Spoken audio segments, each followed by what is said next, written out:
Hoy tenemos una historia que nos agrada mucho y que conocemos de alguna manera. ¿Ustedes han escuchado hablar de un personaje, un profeta en la Biblia que se llamaba Jonás? Jonás. ¿Por qué lo recordamos? ¿De qué manera lo asociamos a Jonás? Porque Jonás no fue obediente. ¿Qué más? Porque se lo comió un pez. Y el mundo en general lo conoce porque se lo comió un pez, ¿cierto? Difícil de creer hoy en día que alguien que se lo coma un pez pueda durar 3 días en el vientre de un pez y salir vivo. Eso es una de las cosas que más ataca el mundo en general acerca de la veracidad de la Biblia. Porque pueden pensar que es un libro fantástico, pero fantasioso. ¿Ustedes conocen a alguien que se lo haya comido un pez y haya resucitado o haya salido del pez después de 3 días? Es algo que nos cuesta trabajo creer. Pero nosotros no podemos pensar siquiera que Dios está limitado y que no puede hacer eso. Creo que estamos conscientes que Dios es capaz de hacer eso y más cosas. Eso lo vemos nosotros a través de nuestra vida, ¿no? Ha cambiado vidas y puede hacer cosas aún más extraordinarias. Pero bueno, vamos a orar, hermanos, y vamos a empezar hoy. Acompáñenme en una oración. Señor, gracias por este tiempo, Señor, por tu palabra, por la forma particular en que durante esta semana tú has hablado a mi vida. Gracias por la vida de Jonás. Señor, gracias por el mensaje que hay detrás de su vida, Dios. Y permítenos hoy que hoy podamos entender un poco cómo has utilizado tú este profeta y su vida, Dios, para darnos una enseñanza a nosotros, que somos como Jonás, aún menos que Jonás. Gracias, Dios, te damos en el nombre de Jesús. Amén. Muy bien, entonces el título de la predicación de hoy es El fracaso, o más bien un fracaso exitoso. Ustedes han visto que hay gente que dice, es bueno perder para ganar. Hoy perdió la selección de México y es bueno que perdiera para ganar, ¿cierto? Pero en realidad la vida de Jonás es la historia de un hombre que perdió y al final ganó. Y vamos a ver un poco en ese relato cómo Jonás gana. El libro de Jonás tiene 4 capítulos. Y en realidad hoy vamos a estudiar 2 de ellos, el 1 y el 2. La primera parte, que es el primer capítulo, nos habla de la desobediencia de Jonás. A Jonás se le encomienda una misión y Jonás toma una decisión. Pero luego uno empieza a preguntarse por qué Jonás desobedece, si Jonás era un profeta. ¿Cuáles son los motivos por los cuales Jonás desobedece? Y empieza uno a ver en su vida cómo para nosotros también es fácil desobedecer. Para eso no hay que tomar ningún curso, no hay que tomar ningún diplomado. Tenemos que enseñar a los niños a obedecer, pero desobedecer ningún papá enseña a un hijo a desobedecer, eso se le da natural. Es parte de la vida del ser humano, ser desobediente. Y nosotros somos como Jonás o aún peores. ¿Por qué? Porque Jonás era un profeta y Dios hablaba con él. Nosotros también tenemos hoy en día ese vínculo, esa relación con Dios a través de su palabra. Pero por supuesto, en ese entonces Dios tenía una relación muy personal con Jonás. Hablaba Dios con Jonás. Así que la primera parte o el primer estudio de hoy, y luego dejamos pendiente el siguiente, cuando me toque predicar, va a ser la segunda parte, que es Jonás sí termina por obedecer, lleva a cabo su misión, pero la obedece con cierta displicencia. Y siempre empieza uno a hacer estos estudios viendo su vida y uno se da cuenta pues que su vida es igual también. Vamos a buscar el libro de Jonás, por favor acompáñeme, Jonás, capítulo 1.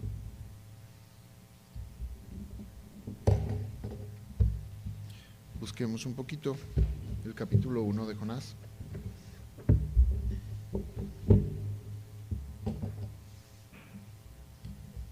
Yo quiero leerles un poquito este capítulo 1, nos llama mucho la atención, ya todos lo tienen. Jonás está un poquito después de Daniel, sigue Abadías, Amos, Daniel, Amos, Abadías y después está Jonás, casi el final del Antiguo. ¿Okay? ¿Ya todos lo encontraron? Quiero que me sigan, amén, gracias. Todos amén, amén. Bueno, vamos a empezar.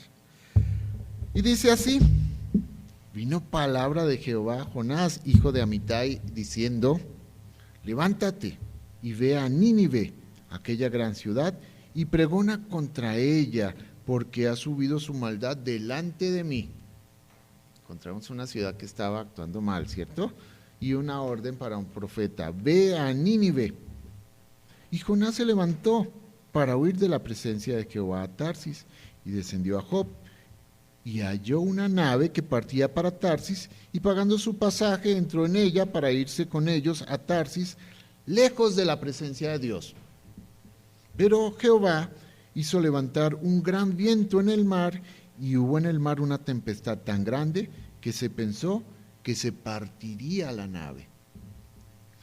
Y los marineros tuvieron miedo, y cada uno clamaba a su Dios con D pequeña, y echaron al mar los enseres que había en la nave para descargarla de ellos. Pero Jonás había bajado al interior de la nave y se había echado a dormir. Y el patrón de la nave se le acercó y le dijo: ¿qué tienes, dormilón?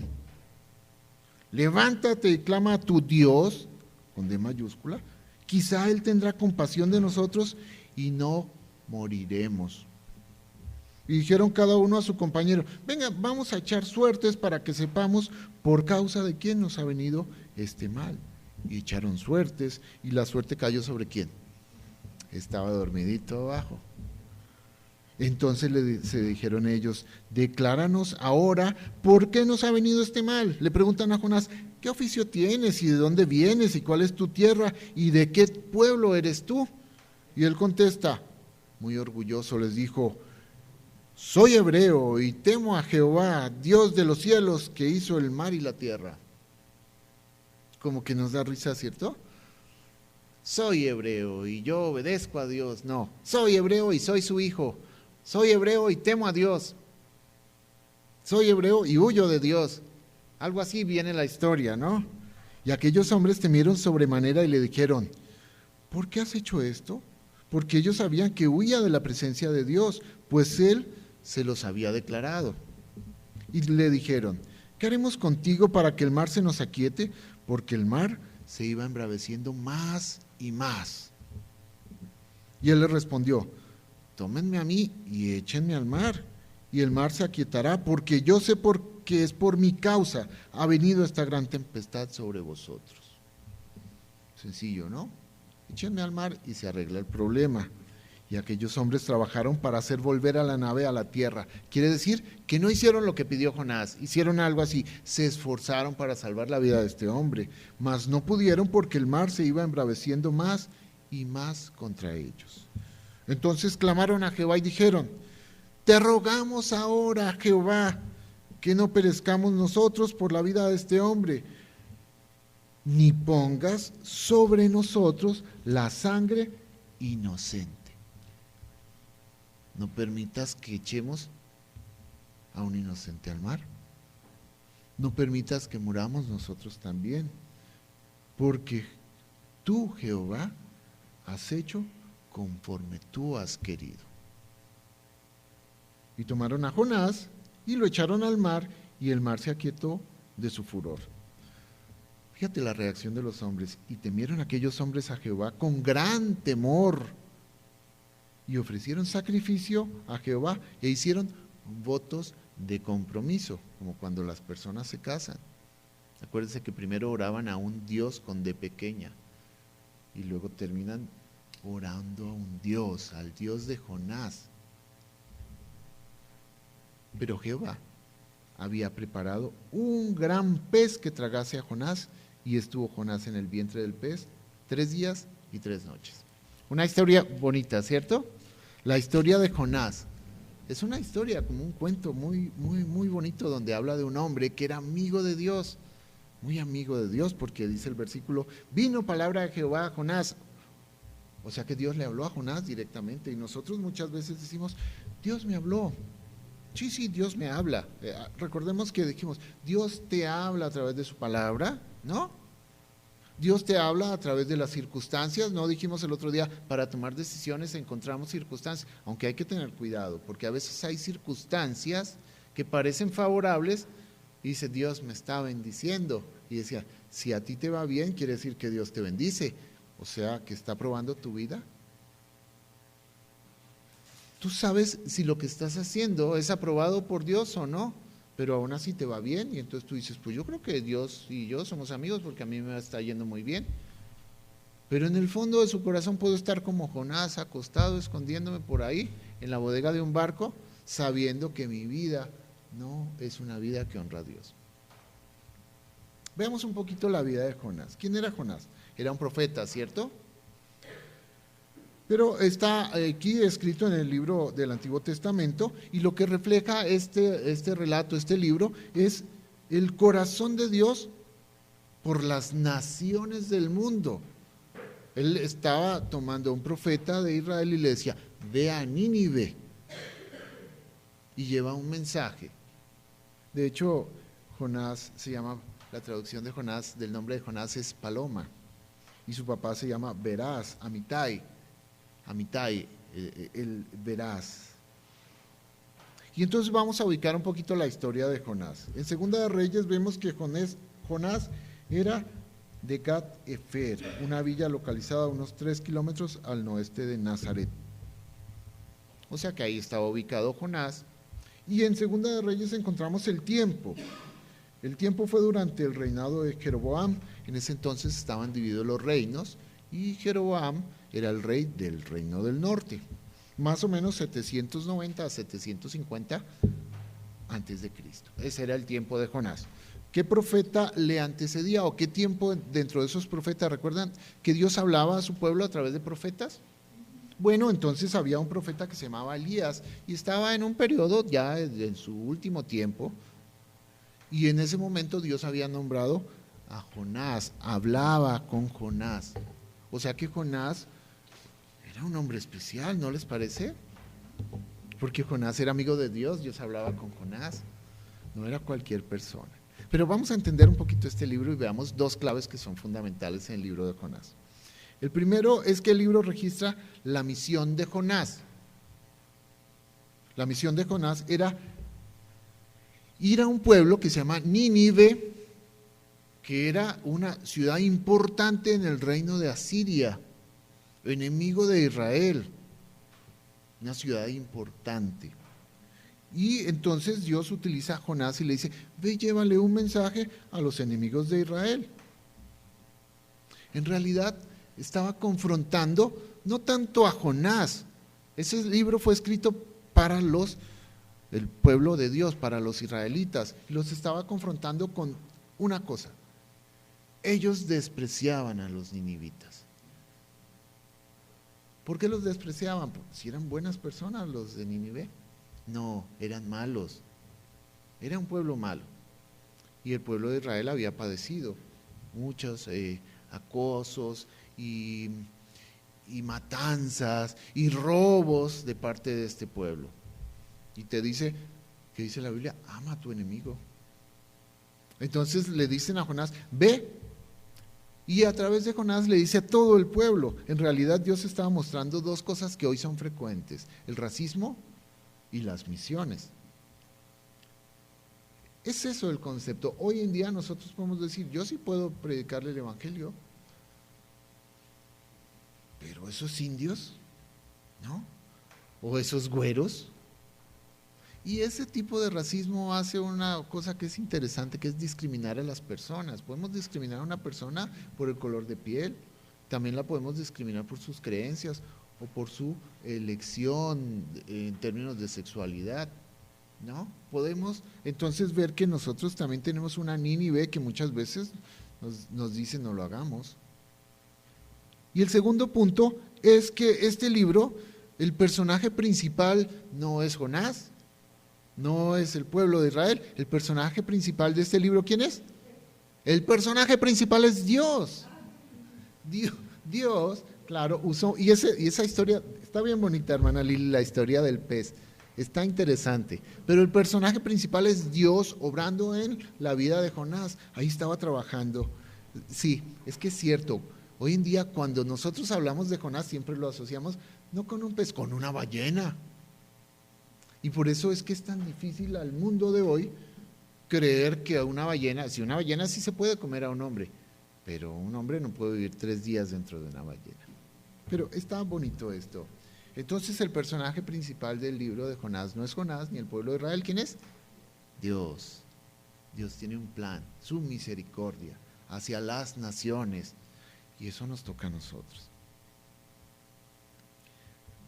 Los Beatles escribieron un libro que decía Actúa Natural, una canción que se llamaba Actúa Natural, ¿recuerdan?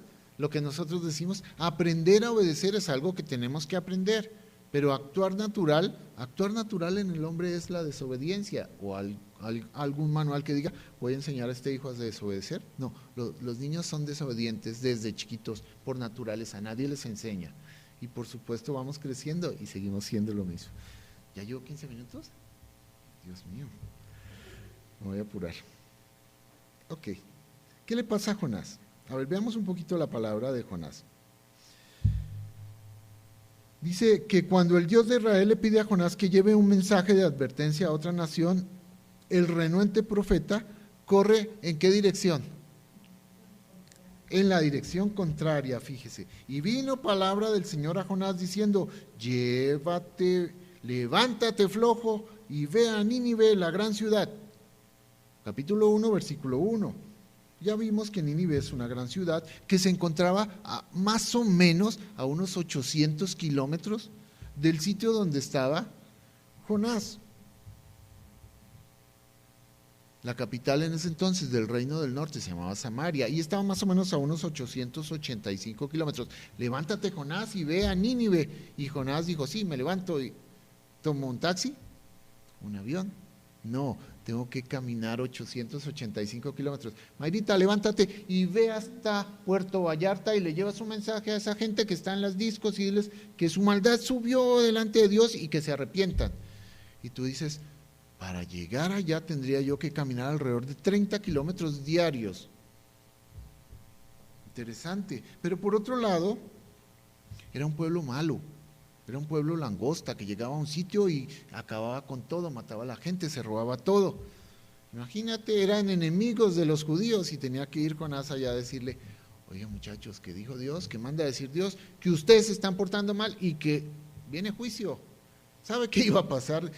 Probablemente, a ver, imagínese un judío en Nueva York en los años 40 y le dicen, ve a Berlín y dile al partido nazi que Dios los está viendo, que si se siguen portando mal va a venir juicio sobre usted. Más o menos era la misión de Jonás, y realmente nosotros lo podemos entender más ahora si le decimos a un judío que vaya a Berlín, al partido nazi, que les diga que se arrepiente. Eso era lo que Dios le estaba pidiendo a Jonás. Sí, Jonás era flojo, yo no sé. ¿Jonás era desobediente? Claro que sí. ¿Pero por qué? Yo podría entender las dos razones, porque tenía que caminar 30 días, 30 kilómetros, o también tenía que ir a enfrentarse a un pueblo sanguinario. Pero Jonás era amigo de Dios y hablaba con Dios y había visto a Dios actuar, entonces si Dios lo mandaba, sabía que iba bajo la protección de Dios, de alguna manera estaba garantizado el éxito de su misión. Si solamente él obedecía, la cosa es que le costaba trabajo y a nosotros nos cuesta trabajo entender por qué Jonás no quiso. A ver, Jonás se levantó para huir a Tarsis, lejos de la presencia de Dios. Capítulo 1, versículo 3. A Jonás se le dijo que se levantara y se fuera, y lo hizo, pero en la dirección contraria, porque se fue a un lugar que estaba a 4,000 kilómetros al otro lado, en dirección contraria, se fue para Job. Y Jonás pensó que iba a poder huir de la presencia de Dios. Mire, hemos aprendido con el tiempo que los pecados salen a la luz. Pero también a veces pensamos que Dios no se va a dar cuenta. Y si las circunstancias nos son favorables, pensamos que Dios no está enojado con nosotros. Pero el pecado trae consecuencias. Y el pecado siempre sale a la luz, tarde que temprano. Así que esa partecita nos pone a reflexionar en nuestra vida. ¿Cuál es la verdadera razón por la cual Jonás huyó? Aquí dice, Jonás entendía claramente el juicio de Dios, pero también entendía y conocía su misericordia.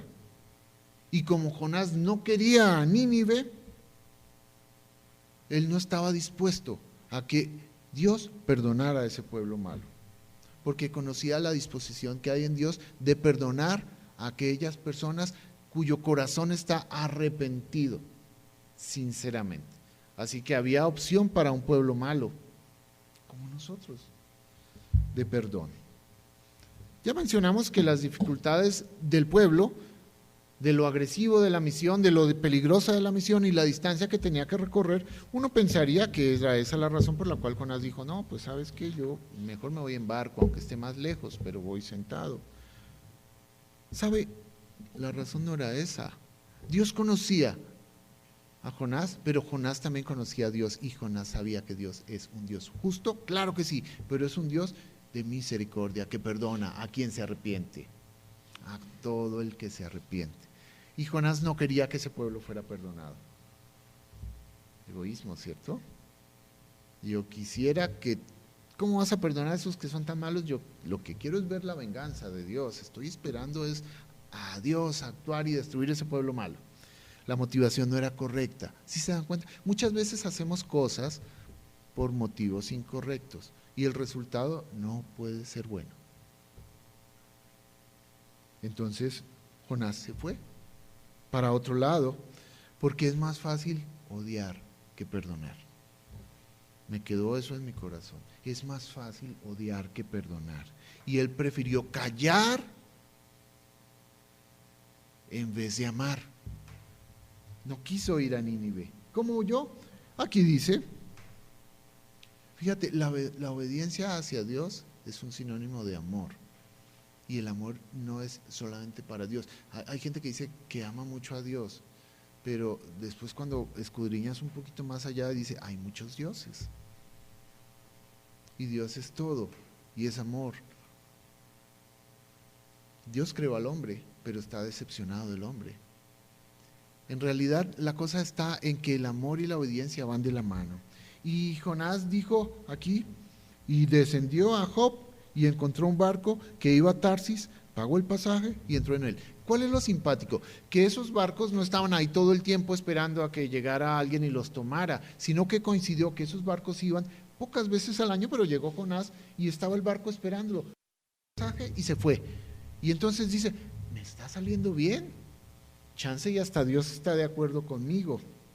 Solo unas pocas veces las cosas se van dando y eso no quiere decir, y ya lo hemos dicho en las predicaciones, no quiere decir que Dios esté aprobando mi vida. No, a mí me va muy bien aquí en el gobierno y mire, aquí todo bien y tengo muchos amigos y tengo mucho trabajo y a mí me va muy bien. Pues Dios y yo somos amigos, pero tu vida interior, tu vida íntima no está funcionando bien. ¿Qué quiere decir? ¿Que Dios está aprobando mi manera de actuar? No. Aquí pasó esto, él se fue y todo estaba saliendo bien. Las circunstancias de la vida estaban confirmando su plan. Pero la triste realidad es que todavía estaba Jonás más preocupado por sí mismo que por cumplir la voluntad de Dios. Recuerden que decimos que esta es una sociedad hedonista donde la gente busca satisfacerse a sí misma. Alguien decía, yo soy cristiano, sí, y la salvación no se pierde. O sea que tú puedes hacer lo que quieras y no pierdes la salvación. Claro, usted puede tomar, puedo tomar, y puede fornicar, puedo fornicar, y puede robar, puedo robar, y la salvación no se pierde. Y me agarro de eso, pero resulta que yo soy un cristiano que tiene libertad, puedo hacer lo que quiera. El problema es que yo como cristiano, que amo al Señor, lo único que quiero es agradar a Dios. Entonces puedes hacer lo que, sí, haz todo lo que quieras, pero tu deseo en tu corazón siempre es agradar a tu Dios. Entonces tienes esa libertad de hacer cosas que agraden a Dios. Y Jonás, lejos de hacer eso, él decidió agradarse a sí mismo. Lejos de obedecer a Dios, él decidió cultivar ese odio que tenía hacia los ninivitas. Nosotros decimos, la salvación no se pierde, podemos hacer todo. Sí, hagan todo. Todo lo que sea necesario para agradar a Dios. En eso tienes libertad. Ojo, a veces predicamos seguridad de salvación y la gente se quedó con eso nada más. Pero tu vida no refleja un cambio, una nueva vida, un deseo de agradar a Dios. Tu vida refleja más un deseo de agradarte a ti mismo. Y entonces estaba Jonás en el barco, ya lo encontramos acá. Y entonces hay una consecuencia por la desobediencia de Jonás. Dice, el versículo 4, y el Señor desató sobre el mar un fuerte viento y hubo tempestad tan grande en el mar que el barco estuvo a punto de romperse, consecuencia de la decisión de Jonás, una tempestad en un barco. El texto dice, el Señor desató, arrojó, golpeó los vientos. El resultado de la acción de Dios. A ver, la acción de Jonás es desobedecer una orden directa. Y Dios tiene una consecuencia. La consecuencia de la acción de Jonás, la acción de Dios es desató un fuerte viento. Mire, nosotros actuamos y tomamos decisiones y las decisiones que tomamos traen consecuencias. ¿Sí o no? Y también Dios actúa en base a mi vida y a mis decisiones. Cuando encontramos en el libro de Marcos, ¿recuerdan que Jesús estaba en medio de una tormenta en el mar de Galilea? Estaba dormido. Y lo llamaron sus discípulos y le dijeron, oye, nos vamos a ahogar. Jesús se despertó y con sus palabras calmó la tormenta. Esto es interesante ver cómo los hijos de Dios podemos desobedecer un mandato de Dios. Los vientos, los mares, la naturaleza está sujeta al poder de Dios. Aquí encontramos ese mar embravecido porque era la consecuencia de la desobediencia de Jonás, era la reacción de Dios, porque él buscaba que el corazón de Jonás fuera restaurado, no buscaba la muerte de Jonás. Y entonces los marineros que estaban ahí, ¿qué culpa tenían? Porque el desobediente era Jonás o eran los marineros. ¿Qué culpa tenían los marineros? Y los marineros tuvieron miedo y cada uno clamaba a su Dios y arrojaron al mar la carga que estaba en el barco. Los marineros eran inocentes, gente de trabajo, eran hombres sencillos. Y estaban en medio de una batalla entre Dios y Jonás. Dios quería restaurar el corazón de Jonás y Jonás quería hacer su voluntad. Y los marineros estaban ahí, en el barco. ¿Cuál es la respuesta de los marineros? Es la misma que tenemos nosotros. Primero tenemos una respuesta emotiva, dice la Biblia, y los marineros tuvieron miedo. Ante una situación en nuestra vida difícil, como consecuencia de nuestras decisiones, tenemos miedo, ¿sí o no? Luego tenemos una respuesta espiritual, ellos también. Los marineros, ¿qué hicieron? Cada uno clamó a su Dios. Y al final tuvieron una respuesta práctica. A ver, llevar esta carga nos representa unos 2,000 pesos. Pero cuando estaba en peligro tu vida, ¿qué hicieron ellos? Arrojaron la carga. ¿Qué es más importante, la vida o el dinero?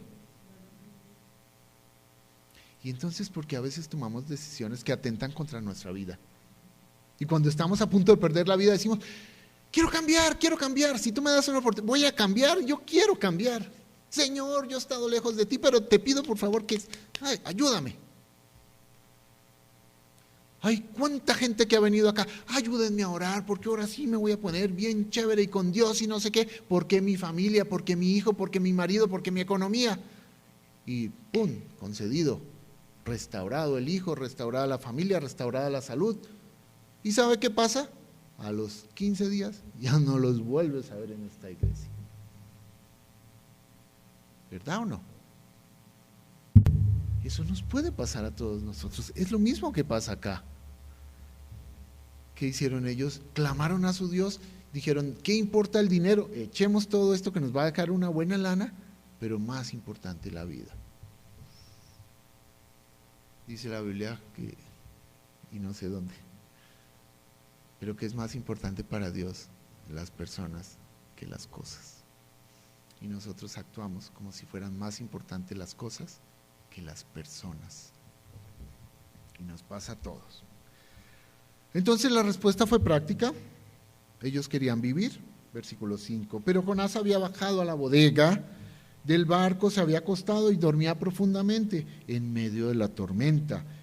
¿Cómo era posible que estuviera en paz si todo era consecuencia de sus acciones? Él no estaba bien con Dios, entonces ¿cómo duerme tan plácidamente? En su condición de desobediencia, Jonás dormía profundamente. Pero no era el resultado de la sumisión a Dios. y de la confianza en Dios. Yo estoy durmiendo porque Dios me va a cuidar. Yo estoy durmiendo porque estoy haciendo lo que Dios me pidió. No, ese no era el caso de Jonás. Estaba más bien de la mano con un adormecimiento, con una conciencia apagada. Y eso nos va pasando todo el tiempo, que tenemos un pecado y lo vamos justificando.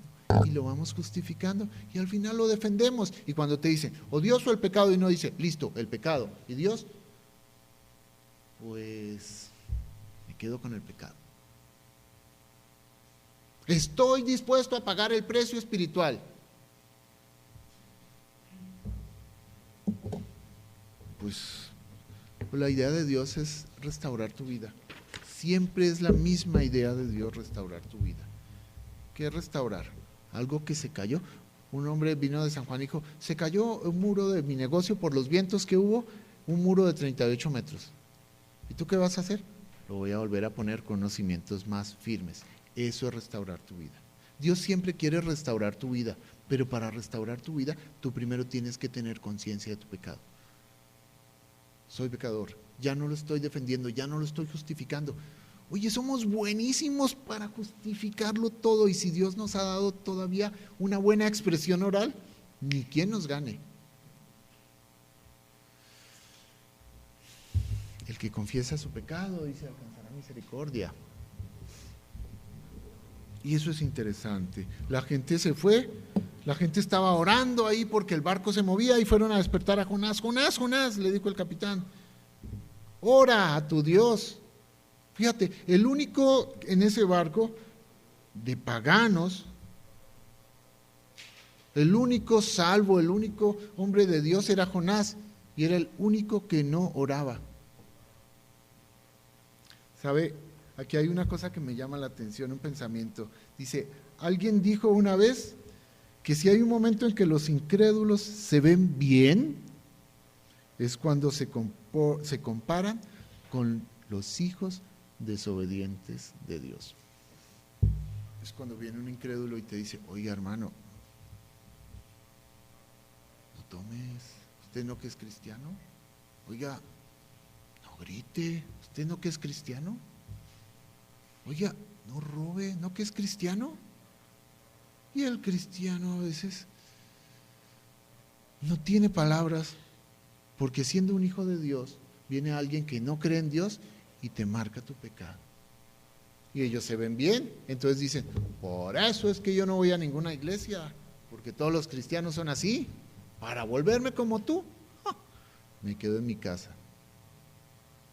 ¿Y tú qué le puedes decir si te agarraron en desobediencia? Quiero apurarme un poquito. Despiertan a Jonás.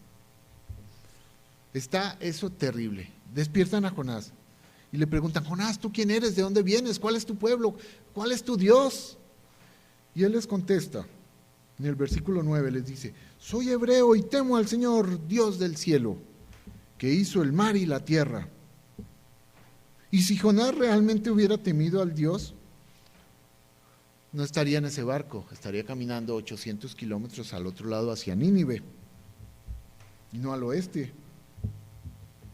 Yo creo que cuando Jonás dijo, yo soy, temo a Dios, el Dios del cielo que hizo los cielos y la tierra, se dio cuenta que todo eso que estaba pasando en el mar era consecuencia de un Dios. Esa tempestad era consecuencia de un Dios.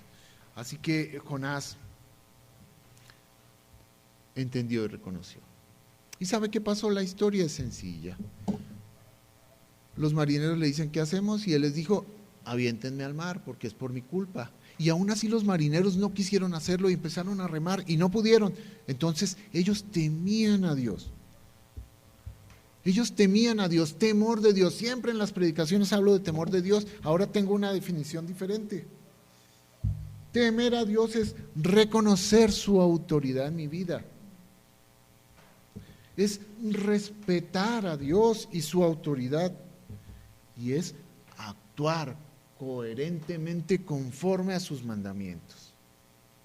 Yo les había dicho es entender que Dios está en todas partes, entender que Dios ve todo lo que yo hago y respetar su palabra. Es más o menos lo mismo. Reconozco la autoridad de Dios en mi vida y la respeto y la vivo. Temor de Dios. ¿Estaba haciendo Jonás eso? No, y les dijo, yo soy Jonás, soy hebreo y temo a Dios. No lo estaba temiendo. Llama la atención un poquito lo que pasa. Fíjate, hasta este momento Jonás no había orado. No oró, no le dijo nada a Dios. Y los marineros aventaron a Jonás al mar y el mar se calmó. ¿Qué pasó con los marineros? Fíjate, Dios usó a Jonás. Por eso es que dicen a veces perder para ganar. Dios usó a Jonás para llevar el evangelio a los marineros y que se convirtieran e hicieran votos. ¿Qué fue lo que pasó? Fíjate el versículo 13. Entonces dice, invocaron al Señor y dijeron, te rogamos, oh Señor, no permitas que perezcamos ahora por causa de la vida de este hombre, ni pongas sobre nosotros sangre inocente, porque tú, Señor, has hecho como tú has querido. Lo lanzaron al mar y aquellos hombres temieron a Dios. Jonás no temía a Dios, los marineros temieron a Dios en gran manera, ofrecieron un sacrificio al Señor y le hicieron votos de compromiso. Ya no le tenían miedo a la tormenta, le tenían miedo al Dios que desató la tormenta. Y en ese momento le dijeron, Señor, ruego a ti, sálvame la vida. Y cuando lo salvó dijo, te voy a hacer un sacrificio y te prometo. ¿Y cuántas veces nosotros lo podemos hacer? Pero al rato de lo que prometimos no nos acordamos. No importa. Ese momento me quedó con el momento en que ellos reconocen. Por eso es que dice uno, es mejor callar que obedecer a Dios. Yo también puedo decir que el futuro no se ve muy bien, pero conozco el futuro que me promete Dios. Y Jonás lo aventaron al barco después que esta gente creyó e hizo votos. Lo aventaron al mar. Pero aquí viene vamos a empezar con este otro capítulo que me encanta. Voy a irme al versículo 17. ¿Qué dice? ¿Me lo leen, por favor? ¿Y el Señor qué?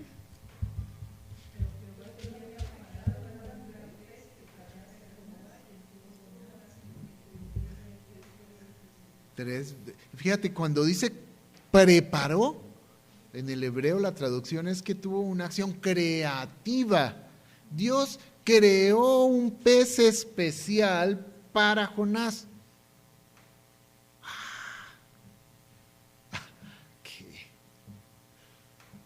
Pues tú dile eso a una persona de ciencia, ¿sí? Y que ya no volvió a salir ese pez, ¿o qué? Y ese pez traía oxígeno, y qué, cama, y qué era. No, Jonás lo comparaba como el Seol. Imagínate lo difícil que era para él. Tampoco era confortable, estaba preparado por Dios. Uno pensaría que yo no creo que Dios pueda hacer eso. Dice, yo no puedo pensar que Dios esté limitado a la esfera natural. Que Dios esté limitado como yo. Yo creo que mi Dios puede hacer cosas más extraordinarias que esas. Yo no puedo ponerle límites a Dios. Yo no puedo orar y decirle, sí, yo sé, Señor, que es muy difícil, pero pues, si tú quieres. Mi Dios es más poderoso que eso y puede hacer eso. Lo que Él quiera puede hacer Dios. ¿Qué es lo único que no hace Dios voluntariamente? El mal. Porque todo lo que Dios califica en su palabra lo ve bueno. Pero Dios nunca va a ir en contra de lo que dijo. Porque Él ha decidido respetar y honrar su palabra. Él respeta su palabra. ¿Y yo? ¿Y sabe qué pasó con Jonás? Estaba en una ballena y entonces en el capítulo 2 empieza así. Imagínese la historia. Jonás está en el vientre de un gran pez, en el fondo de un mar, en medio de la oscuridad, porque no creo que había luz eléctrica en ese lugar, entendiendo y reflexionando la consecuencia de su desobediencia. Y entonces Jonás hace esto. Entonces Jonás oró a Jehová, su Dios, desde el vientre del pez. Nada lo doblegaba, ni la tempestad, ni los ruegos de los marineros, ni siquiera el mandato de Dios. Y cuando está en el pez, Jonás clama a Dios: Señor, perdóname. Y él tenía esta oración. Clamó a Dios. Y su oración tiene varias partes. La primera, capítulo 2, no lo voy a leer todo, pero dice: en mi angustia clamé al Señor y Él me respondió. Desde el seno del Seol pedí auxilio y tú escuchaste mi voz. Jonás oró por su angustia, lo cual es apropiado en medio de la angustia. ¿Cuántas veces nosotros hemos orado en medio de la angustia? ¿Y qué? Y el Señor nos ha respondido. Y ni siquiera es un requisito ser creyente, porque muchas veces en mi vida yo le pedí a Dios sin ser creyente y Él me respondió. Jonás había partido para Tarsis desafiando a Dios, pero terminó en el Seol, así lo comparaba. No obstante, a pesar de su rebeldía, cuando Jonás se arrepintió, Dios le respondió. Y le dijo Jonás: y tú me escuchaste mi voz, pues me habías echado a lo profundo en el corazón de los mares y la corriente me envolvió. Dice: y todas tus encrespadas olas y tus ondas pasaron sobre mí. Entonces dije: he sido expulsado delante de tus ojos. Sin embargo, volveré a mirar hacia tu santo templo. Señor, en medio de esta enfermedad, no he sido bueno, no he leído la palabra, no he orado, me he portado mal, he sido egoísta. Señor, perdóname. Si tú me das una oportunidad, yo voy a cambiar. Y a veces los más osados dicen: si tú me das primero, yo dejo de pecar. Porque hay osados también. Señor, cambia a mi mujer y yo voy a la... No es así. En la historia de Jonás tenemos una historia de un hombre que primero hizo algo. Reconoció lo que no reconocía, su pecado, su desobediencia, y oró. ¿En dónde? En medio de la angustia, ¿no? En medio de los problemas. Apeló a la misericordia de Dios para él. No la quería para los de Nínive, la quería para él. Quería su misericordia, con esperanza de ser restaurado. Oró. Ya entendemos lo que es restauración, ¿no? Es volver a edificar con unos cimientos más fuertes. En medio de los problemas, oró: oh Señor, Dios mío. Son las aterradoras palabras de un hombre en medio de un tormento, un hombre que huía de Dios, y él clamó a Dios. Tú sacaste de la fosa mi día. Era una oración de esperanza. Tú sacaste de la fosa mi día. Reconoció la amante corrección de Dios como algo necesario para su restauración, no para su destrucción. Es que a veces pensamos que cuando nos va mal, decimos: Dios, me mandaste un castigo muy fuerte, no eres muy rudo conmigo, no te estás pasando conmigo. Y estoy pensando que Dios está actuando como yo pienso. Y la verdad es que le doy gracias a Dios que no me ha enviado un cáncer para restaurar mi vida. Y no estoy hablando de Beto, estoy hablando de una frase que escuché. No me ha mandado una cosa gravísima para restaurar mi vida. Gracias, Dios.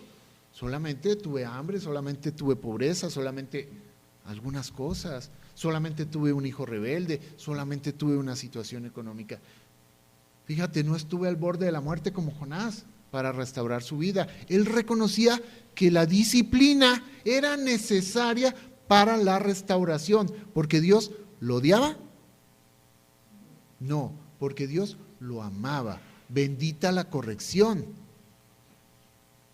Bendice a un sabio, ¿y qué? Te amará. Corrige a un necio, ¿y qué va a pasar? Te odiará. Seamos sabios. Aceptemos la corrección. Somos desobedientes, pero el Señor busca la restauración de mi vida, no la destrucción. Así que entonces él oró por restauración en medio de la angustia y dijo: cuando en mí desfallecía mi alma, del Señor me acordé, y mi oración llegó hasta ti, hasta tu santo templo. Versículo 7.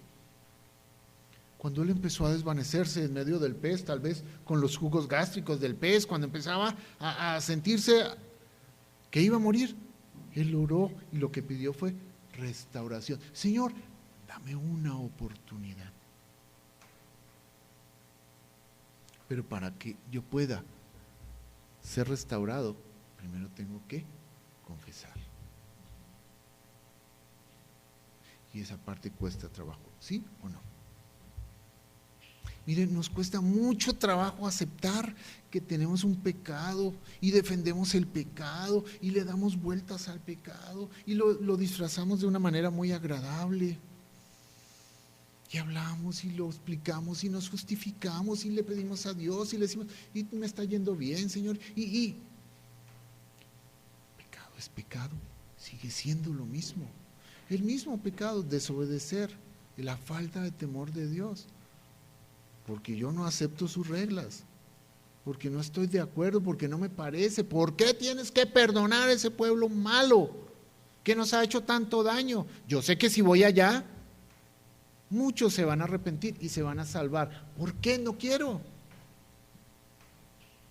Mejor me voy a donde yo quiero y punto. Pero él confesó, versículo 8, dice: los que confían en vanos ídolos, su propia misericordia abandonan. Vamos a leerlo en otra versión internacional. Los que siguen a ídolos vanos abandonan el amor de Dios. Cuando tú ves esas personas que están sufriendo y vienen a la iglesia y luego se van, ¿por qué? Porque tengo cosas más importantes que hacer. Fue lindo, fue bonito, fue un ratito muy agradable, pero tengo cosas más importantes. Tengo una comida, tengo un desayuno, tengo una reunión de negocios, tengo una actividad empresarial, tengo un paseo, tengo muchas cosas. ¿Sabes? Esos son tus ídolos. Y por eso la gente no es feliz. La gente es infeliz. La depresión es grande. La necesidad de ansiolíticos es alta, antidepresivos es alta, porque los falsos ídolos que ocupan mi vida y mi corazón son los que ocupan mi tiempo. No puedo venir hoy porque hoy es el partido de la selección de México. Perdió México. Ay, hoy no puedo comer. Es un ídolo. Dejo de venir a alimentarme con la palabra de Dios. Anoche uno de los argumentos es: amigo, yo entiendo que el cuerpo se alimenta bien porque dijiste somos lo que comemos. ¿Estamos de acuerdo? ¿Cierto? Ok. La mente, pues claro, pues que somos lo que leemos. Y leemos mucho, yo tengo mucha literatura, he leído muchos libros. ¿Y el alma? ¿El espíritu? ¿Con qué lo alimentas? Pues con las vivencias, el corazón engañoso. Y el espíritu. Y bueno, encontramos una cantidad de cosas. Pues yo leí la Biblia y leí el Corán y he hecho un comparativo con el Popol Vuh y bueno, y todo eso. Y se los ha leído todos. Y entiende el latín. Y habla más hebreo que yo. Y el alma. Porque cuando se cree en el hombre, el problema es que el hombre te decepciona. Todos decepcionamos. ¿Cuántas veces te he decepcionado, mi vida? Todos decepcionamos. Pero mi felicidad no puede estar depositada. Te voy a contar lo que yo creo.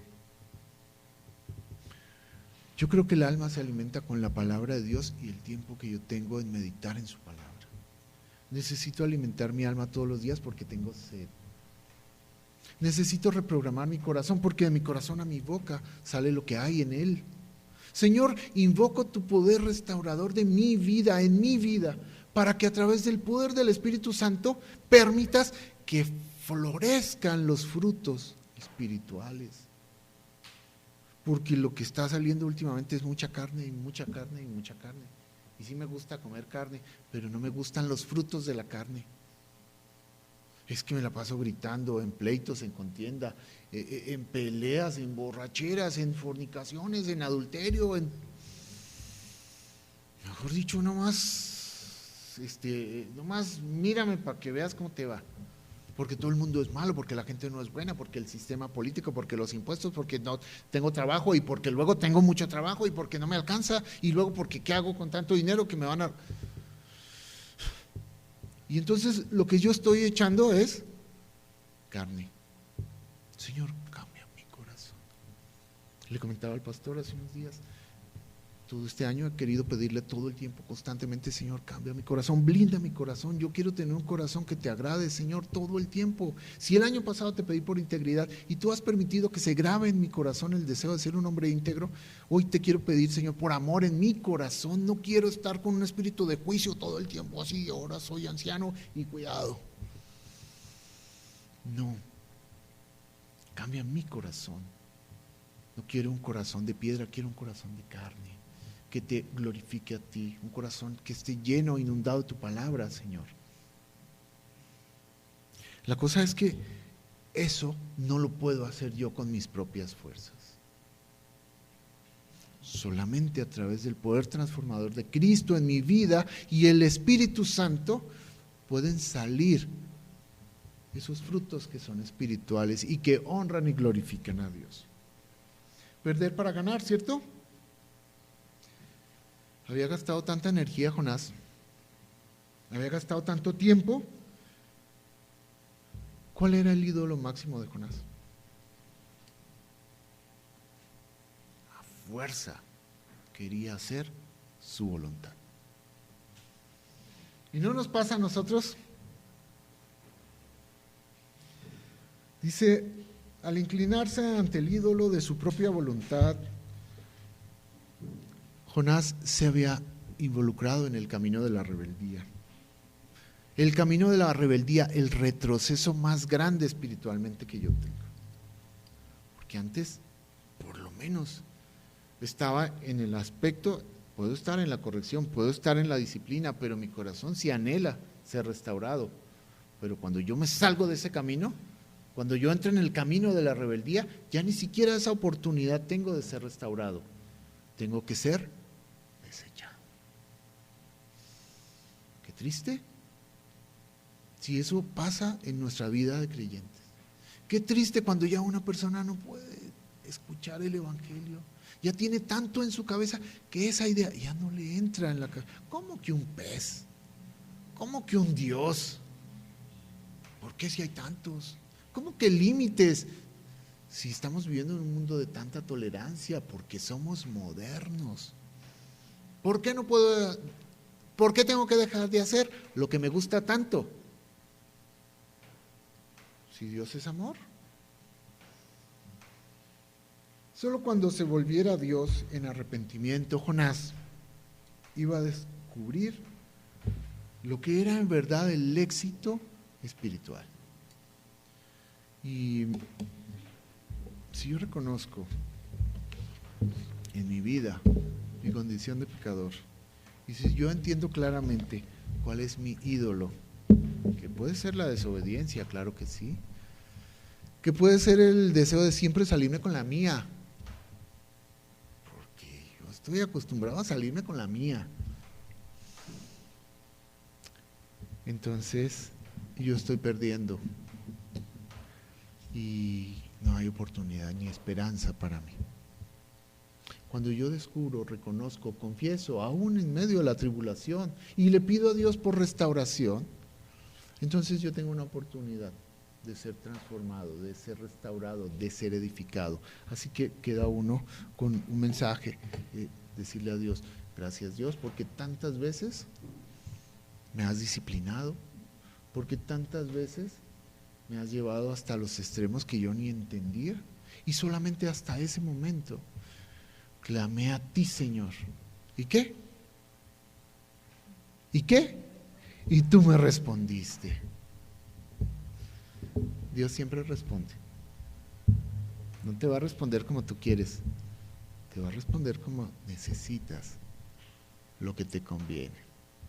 Vamos a orar, hermanos. Amado Dios, gracias por este tiempo, gracias por tu palabra, Señor, por la vida de Jonás, Dios, porque no sabemos lo que pasó después con Jonás, pero lo vamos a saber. No sabemos de qué manera, Señor, tú usaste más y más a Jonás para llevar tu mensaje, Dios, cómo la vida de Jonás y su testimonio pudo salvar personas en un barco de inconversos, Señor. Gracias, Dios, porque yo soy Jonás. Gracias, Señor, porque también soy rebelde y soy desobediente y quiero siempre hacer mi voluntad, Señor. Gracias porque a través de esa vida y ese testimonio, Señor, hoy puedo encontrar misericordia en ti, reconociendo mi pecado. Soy pecador, Padre. Te pido hoy grandemente por las familias de esta iglesia, Señor, por los varones, por las mujeres, por los hijos, Señor. Te pido porque el corazón de cada uno de nosotros tenga un anhelo y sed de ti todos los días. Gracias por este tiempo, mi Dios. Permítenos ser siempre enseñables para ti, Señor. En el nombre de Jesús oramos. Amén. Gracias, hermanos.